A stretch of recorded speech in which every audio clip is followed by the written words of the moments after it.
Reading 31 from the Psychological Commentaries on the Teaching of Gurdjieff and Ouspensky by Dr. Maurice Nicoll, Volume 3.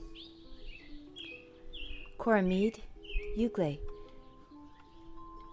May 18th, 1946. Commentary on Self-Remembering. We are taught in this work that we are not conscious and that we do not remember ourselves. The work says that the chief difficulty confronting any higher stage of humanity or of oneself is due to the absence of consciousness. We imagine we are fully conscious and that everything we do and feel and think is a conscious process. However, the work says that man is asleep and that sleeping people can never bring about a better state of affairs.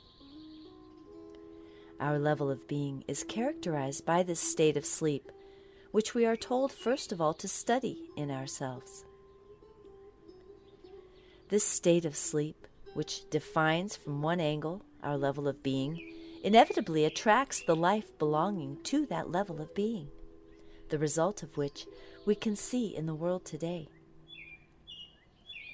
Were people even a little more conscious, the whole state of outer life would alter, and what everyone thinks should be done in the name of common sense could be done.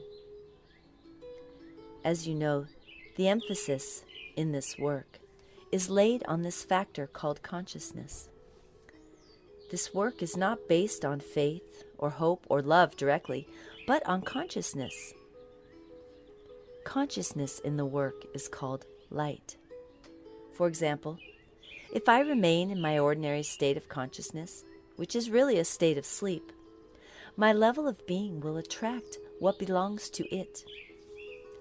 On a small scale, some people are a little more conscious and others a little less. A man of low being, a man without any trace of self-observation, if he is in power, will attract all that belongs to his level of being.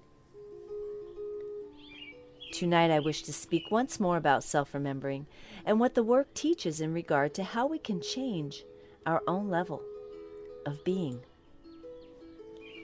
You know that this work teaches us to become more conscious of ourselves, and that this begins with a certain form of self-observation. We are told to observe ourselves along certain lines, which are quite definite and which everyone should know. Now, self-remembering is an act which can be directed towards anything you like.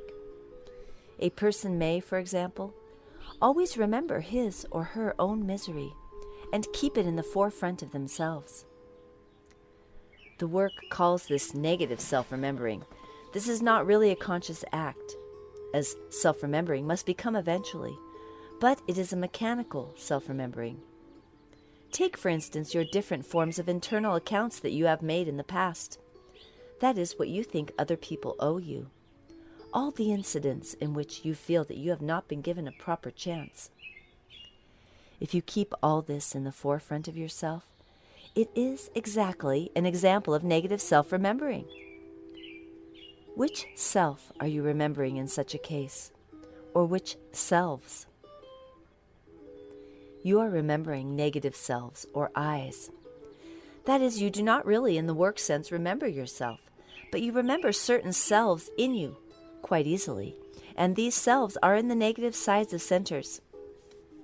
People feel that they are no good. This is negative self-remembering, and it leads nowhere. Real self-remembering is to try to remember something that you are not, if you will allow this paradox for the moment to pass without argument. All real self-remembering begins with something to do with this work. For example, it is said that when you remember yourself, you must try to remember your aim. Your aim must always be connected with something that concerns the ideas of this work, and to form such an aim, you must already have had some considerable experience of self-observation from different angles of the work. When you make an aim which is the definite result of self-observation, say that you are always negative in connection with something or other in the past, or in the present, or both. Then you can make a real work aim, not to express this negative emotion outwardly, and eventually not to identify with it internally in your intellectual and emotional centers. This begins to form what is called deputy steward in oneself. You put some eyes that begin to understand what this work is about in charge of you, so that although you may constantly forget yourself, fall asleep, you are reminded that something is wrong in regard to your inner state. Eventually, steward will begin to appear. Steward is a much higher level than deputy steward and comes down from above as help for you. Above steward lies real I. If we could get in touch with real I directly, without having to pay all that is necessary for this inner development, then we should be able to remember ourselves in the work sense of that term. But we have to start from where we are, and gradually, by a process of inner separation and selection, learn not to go with certain eyes and give the preference to other different eyes which stand on a slightly higher level of our average being. But negative self-remembering is one of our very great difficulties and will stand in the way of any further inner growth. It is very easy to feel that one is no good, that one understands nothing, that one is not making any progress.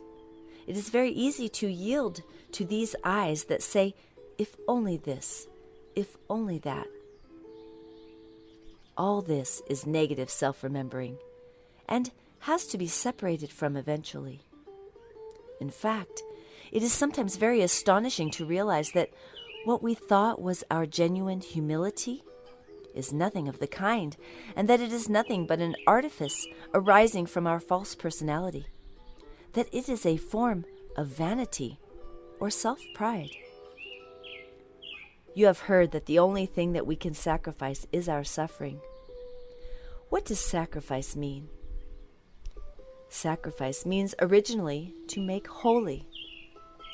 Does it mean that we have to make our suffering holy? No, its meaning is far deeper. As long as I identify with my suffering, as long as I ascribe it to myself, I will remain identified with it.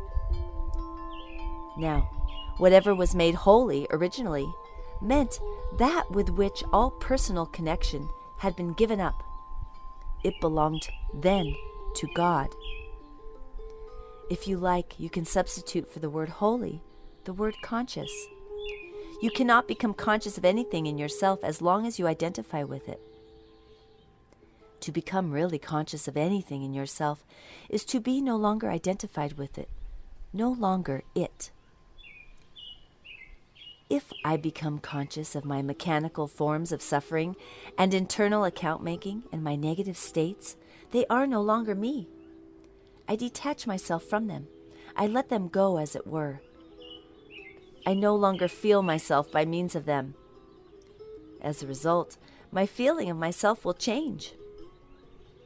This act allows transformation to work, and whatever is real in your suffering, you will meet on a higher level, completely transformed into something else. But as long as you tie yourself down to your suffering and really feel yourself through your suffering, in fact, feel your own importance in this way, you cannot expect any transformation. As I once said long ago, it is like standing on a plank and trying to lift the plank. You have to step aside, and then it is quite easy to lift it. Whenever we remember ourselves in the mechanical sense by remembering our miseries and suffering, we are like Lot's wife. Our heads are turned round the wrong way, and we look back into the past, and then we are nourished by all sorts of unhappy memories which are engraved on rolls in negative parts of centers. We have to remember that we are now in this work. This, at once, is a real form of self-remembering. A negative person must learn through personal self-observation, not to remember his accounts, and not to go with typical small negative eyes that lie around like sharp points in the ground, which only open old wounds. We have, said G on one occasion, to learn how to walk. In order to walk, it is necessary to have good shoes. And he added that he had leather to sell from which it was possible to make good shoes, but that everyone had to make his own shoes out of his leather that G had for sale. We must understand, of course, that he was talking about walking in oneself and avoiding dangerous places. Then we can walk in life without being upset and hurt by all the changing events that come to us from every quarter. Enough has been said to show that self-remembering does not mean always to remember your negative self. In this connection, I will give you one definition of external considering and its meaning. It was said on one occasion at the early groups that external considering means to forget oneself and to think what the other wants. And it was added that in this way 2 results will follow. The first is that one can help, and the second is that one gets help.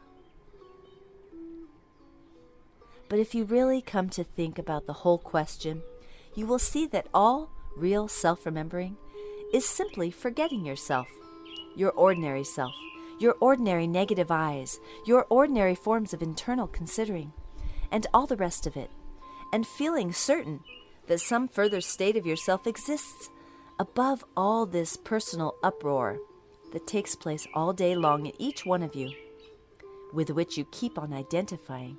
And when the work says that we have real I above us, you must understand that this act, so to speak, of separating from false personality, deliberately at some moment every day, is designed to make it possible for us to come in contact with the first traces of real I, which is already there and which is our real goal.